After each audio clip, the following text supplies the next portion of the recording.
السلام عليكم ورحمة الله. أهلا بيكم في يوم جديد وفيديو جديد. يا رب كلكم تكونوا بألف خير. فيديو النهاردة إن شاء الله هشارك معاكم مشترياتي من البهارات بتاعة الشهر، وكمان هنظمها معاكم، وهقولك كمان على خطوة مهمة بعملها كل شهر في البهارات، وكمان هشارك معاكم طريقة عمل قراقيش بطريقة اقتصادية جدا وسهلة، ومكوناتها موجودة في كل بيت. إن شاء الله الفيديو يعجبكم ويكون خفيف على قلبكم. يلا بينا نبدأ الفيديو مع بعض. اول حاجه جبتها من البهارات، انا بخصص كل شهر كده من الميزانيه مبلغ للبهارات والحاجات الاساسيه اللي احنا بنحتاجها في البيت. بس الاول بفرز اللي عندي، بشوف الحاجات اللي خلصت عندي وبجيبها. كان من الحاجات اللي خلصت عندي خالص الشهر اللي فات هي الخل. فجبت ازازه الخل دي كانت بحوالي هي دي كانت ب13 أو 15 حاجة زي كده، هي كانت روز جاردن كنت جايباها من فتح الله. كمان جبت فلفل اسود حصى. الفلفل الاسود الحصى ده انا باحب اجيبه حصى، اي بهارات يعني ينفع ان انا اجيبها حصى، باجيبها حصى وباطحنها عندي. جبت الشوية دول كانوا بحوالي 20 جنيه. انا باجيبهم بيقعدوا معايا حبة كويسين يعني من الشهر، ولو احتجت تاني في اخر الشهر ممكن اجيب، بس في الاغلب ان انا ان شاء الله مش باحتاج. كمان جبت ب10 جنيه جنزبيل، والجنزبيل برضو من الحاجات اللي مفيش غنى عنها ابدا، خاصة في الايام اللي احنا فيها دي، لانه من الحاجات اللي انا بستخدمها في الاكل وكمان كمشروب. كمان جبت ب10 جنيه من البابريكا او الفلفل البقالي، وده برضو من الحاجات اللي هي مفيش غنى عنها في الوصفات، وخاصة كمان لما باجي اعمل صلصة انها بتدي لون حلو جدا. جبت كمان برضو شوية كده من السمسم، الشوية دول كانوا عاملين حوالي 12 جنيه أو 11 جنيه. وجبت كمان حبة البركة. حبة البركة دي برضو كانوا الشوية دول كانوا عاملين 10 جنيه. دايما بخصص كده يعني ان انا اجيب كل شهر شوية صغيرين من السمسم وحبة البركة علشان المعجنات. الحاجات برضو اللي مفيش غنى عنها ابدا الملح الليمون والكربونات، ودول حاجات ما بجيبهاش كل شهر، بس كل ما بتخلص برجع اجيبها تاني، وبجيب منهم كميات مش كتير قوي، يعني بجيب ب10 وب10. بس الكربونات هيديكي ب10 جنيه شويه كويسين، لكن الملح الليمون ممكن يعمل حوالي نص برطمان. جبت كمان اكياس الملح دي، والاكياس دي بصراحه انا بفضلها عن الازازه البلاستيك دي من الملح، كنت جايباها الشهر اللي فات. كنت جايباها ب10 جنيه في مشتريات الشهر اللي فات، بس ما حبيتهاش بصراحة. الملح اللي فيها حاسة ان هو مش يعني عايزة كمية منه علشان يعني تحطي معلقة كبيرة مثلا علشان يحدق لك الحاجة اللي قدامك، حتى لو كانت حاجة بسيطة.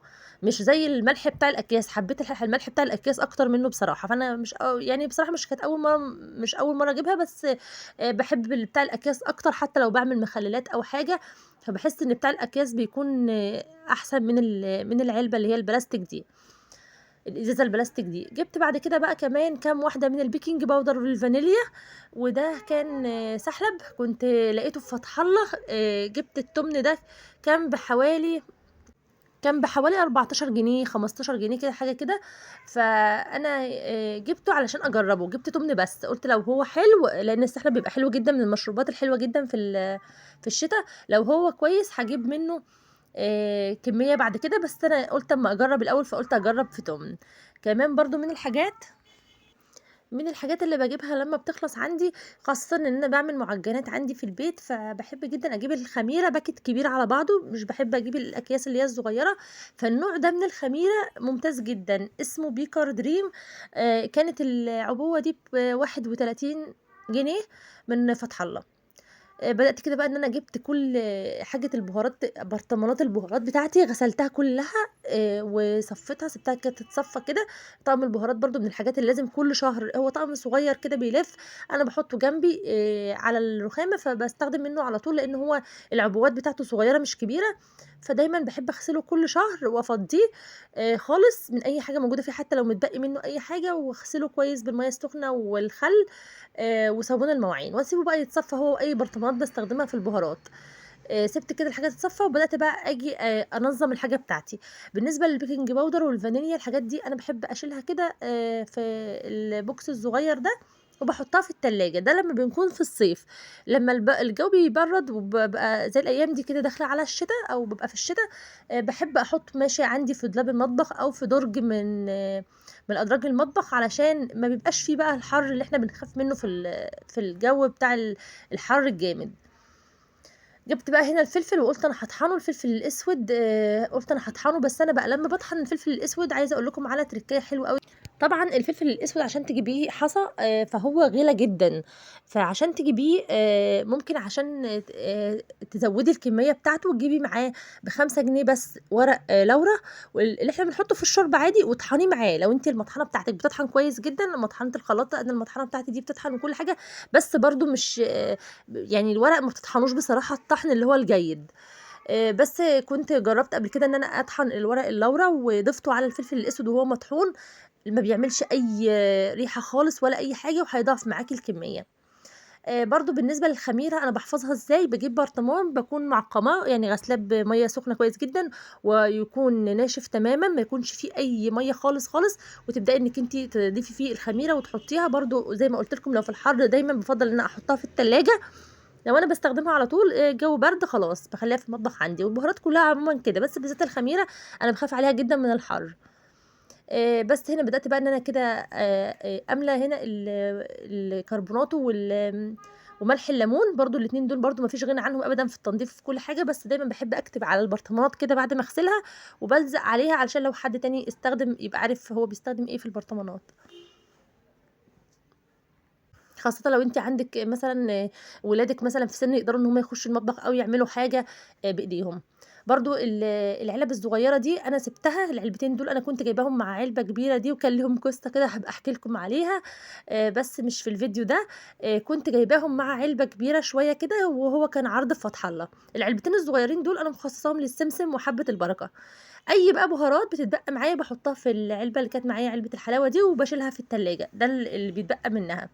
وكده بابقى خلاص خلّصت ونظّمت كل البهارات اللي أنا جبتها، هي بتبقى خطوة كده باحب إن أنا أعملها في آخر الشهر وبرضه في أول الشهر ليه، بابقى عايزة بقى أملى كل البرطمانات على نضافة، وفي نفس الوقت أشوف لو في حاجة متبقية عندي زي ما قُلت لكم، باخد العلبة في عندي علبة الحلاوة وباحط فيها كل أو أي box عندِك باحط فيه كل أي حاجة عايزة أشيلها في التلاجة مش هاستخدمها مثلًا دلوقتي أو حاسة إن هي ياما، يعني مثلًا الفلفل الأسود ده أنا باستخدم منه شوية صغيرين، باحط بس نُص البرطمان بس، مش باملى البرطمان، لإن أنا لو أنا جبت اللي يملى البرطمان أنا ولادي ساعات بيخشوا يعملوا مثلًا عشا لنفسهم أو حاجة ممكن يهدروا الفلفل الأسود. هنا بقى لقيت عندي في التلاجة كمون حصى قُلت برضه بالمرة برضه هاخده اديت له تحميصة كده على البوتاجاز، وبعدين بدأت إن أنا أطحنه برضه في المطحنة.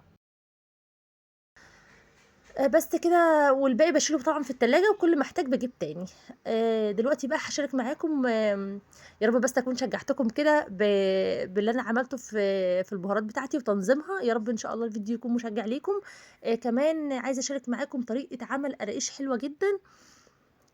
القراقيش دي اقتصادية جدًا وسهلة جدًا، جدًا، هتعمليها من نُص كيلو دقيق هيعمل معاكِ كمية حلوة جدًا وهايلة، بس أول ما تجيبي نُص كيلو دقيق أو 4 كوبايات من الدقيق، دايمًا انخلي الدقيق، يعني هو لو مركون عندِك وأنتِ مثلًا لسه مفضياه حتى انخليه، لإن نخل الدقيق ده هيدّي معاكِ نتيجة حلوة جدًا في المعجنات. حطيت على نُص كيلو دقيق معلقة صغيرة مليانة من حبة البركة، وكمان حطيت معلقة كبيرة من السمسم. الحبوب دي على فكرة بتدّي نكهة حلوة وبتدّي طعم وقيمة غذائية حلوة جدًا، جدًا للعجين بتاعِك، والحاجات دي على فكرة سعرها مش غالي، يعني السمسم وحبة البركة مش غاليين خالص. فأنتِ لو جبتِ مثلًا ب10 أو ب15 و15 هيقعدوا معاكِ طول الشهر تستخدمي فيهم. حطيت كمان جبت نُص كوباية من اللبن، ضِفت عليها معلقة كبيرة من الخميرة الفورية، وكمان معلقة من السكر. كمان اللي ضِفته على العجينة كانت معلقة من الكركم، لإن أنا هاعملها صفرا بالكركم، فالكركم قيمته الغذائية عالية جدًا ومضاد للالتهاب، وهو كمان طعمه حلو جدًا في المعجنات، ودي يمكن حاجات ناس كتير جدًا، جدًا مش بتبقى واخدة بالها منها، إن الكركم من الحاجات فعلًا أو البهار من البهارات اللي طعمها حلو جدًا، جدًا في العجين. جرّبي كده في نُص كيلو بس هيعمل معاكِ أحلى قراقيش. بدأت كده بقى بعد ما حطيت معلقة الكركم، بدأت كده إن أنا إيه، عندي قد إيه من الزيت، عندي حوالي نُص كوباية من الزيت، على نُص كيلو نُص كوباية من الزيت، ما حطيتش سمنة ولا زبدة ولا أي حاجة، وبعد كده ضِفت نُص كوباية اللبن اللي أنا حطيت عليها الخميرة والسكر، وبدأت بقى أعجن كلّه على بعضه، ومعايا كوباية مَيّة جنب مني، كل شوية أبدأ إن أنا أعجن فيها، أزوّد عليها شوية لحد ما العجينة تلِم معايا، أنا عايزة العجينة تلِم معايا بس حاولي تعجنيها كويس جدًا، وخلّي بالِك إن الحبوب اللي إحنا بنحطها زي السمسم وحبة البركة أو أي حاجة دي كلّها مواد جافة، بتحطيها في الأول خالص مع العجين. كمان هتحطي معلقة صغيرة من البيكنج باودر، لإن البيكنج باودر ده هيخلي القراقيش تقرمش معاكي، لان هي قراقيش مش هنعملها قراص طريه، لا هي قراقيش. عجنتها كده وبعدين لبستها بقى الكيس بتاعها وخليتها تخمر. الكيس اللي هو الاكياس البلاستيك دي على فكره من الحاجات اللي بتخلي العجين يخمر بسرعه، خاصه في البرد اللي احنا فيه ده، لان عشان العجينه تخمر معاكي لازم هتعوز وقت طبعا. فانت اكتميها بس كويس كده بكيس بلاستيك، وحطي فوطه مطبخ نظيفه على الكيس من فوق، هتلاقيها ما وصلهاش هوا. بعد كده بقى خدت العجينه بتاعتي، بدات كده ان انا اعملها رولات كده زي ما حضراتكم شايفين، افردها بالنشابه او احاول ان اعملها مستطيل. لو ما عندكيش حتى نشابه ممكن تعمليها بايديكي مستطيل كده، افرديها بس كده بالراحه بايديكي هتلاقيها بتتفرد معاكي كويس جدا. طبعا انا مسرعه الفيديو علشان مش عايزه اطول الفيديو عليكم. وبعدين ابدا كده ان انا اقطعها كده صوابع زي ما حضراتكم شايفين. الصوابع دي بدات ان انا ارصها في صينيه ألمونيا، ودخلتها بقى على فرن يكون سخن. وعلى فكرة الصواني الألمونيوم دي بتبقى حلوة جدا جدا في الخبيز، أحسن من الصاج كمان. يعني أنا جربت الصاج وجربت الألمونيوم، الألمونيوم أحلى بكتير جدا في الخبيز. طبعا عملت معايا كمية محترمة جدا، هوريكم الكمية دلوقتي اللي هي عملتها معايا. بتدخليها على فرن درجة حرارته بتكون عالية، وطبعا بتكوني مسخنه الفرن قبلها. ما ينفعش ان انا احطها وبعدين يعني اول ما اشغل الفرن احط على طول اي حاجه بخبزها، لا. خلي الفرن الاول يشتغل شويه يبقى سخن خالص، وبعد كده دخلي بقى القرقيش بتاعتك. عملت بقى كل الكميه بتعمليها على فكره، ما بتاخدش معاكي وقت جدا، وقرقيش حلوه واقتصاديه، وفي نفس الوقت هترمي النص كيلو ده، هيرمي معاكي كميه حلوه جدا. زي ما حضراتكم شايفين عملت الكميه كلها بنفس الشكل. طبعا كنت بسوي فيها على قد ما اقدر ان انا اطلعها متساويه. طبعا اعمليها بقى الاحجام اللي انت عايزاها، بس ما تخليش سمكها لا رفيع قوي ولا تكون تخين قوي، لان هي لسه هتقب في الفرن شويه. دخلتها بقى على الفرن درجه حرارته حوالي 200 درجه، وطلعتها. وده كان شكلها بعد ما طلعت. طبعا بحطها تحت الشوايه شويه عشان وشها يحمر وبتقرمش وفي منتهى الجمال، مع كوبايه شاي بقى الصبح كده، ولا كوبايه شاي بلبن، ولا بالليل حتى في العشاء، بتبقى حلوه جدا. خاصه لو انت مثلا عندك اطفال صغيرين او حتى كبار. بصراحه احنا مثلا حتى لو ما عندناش اطفال صغيرين، احنا بنحب نعمل الحاجات دي لنفسنا. هي حاجات حلوه جدا ومغذيه، وما تعمليها في البيت احسن واوفر بكتير جدا ما تجيبيها بره، وما كلفتناش اي حاجه. وصفه اقتصاديه وسهله. اتمنى ان انتوا تكونوا استفدتوا من الفيديو، اتمنى ان الفيديو يكون خفيف على قلبكم، يكون شجعكم. وحابه اقول لكل الامارات اللي وصلوا معايا لحد هنا، ما تنسيش اللايك لو كان عجبك الفيديو، واتمنى انك تنوريني بالاشتراك في القناه وتفعلي على كلمه اشتراك اللي تحت الفيديو. واشوفكم ان شاء الله في فيديو جديد، والسلام عليكم ورحمه الله وبركاته.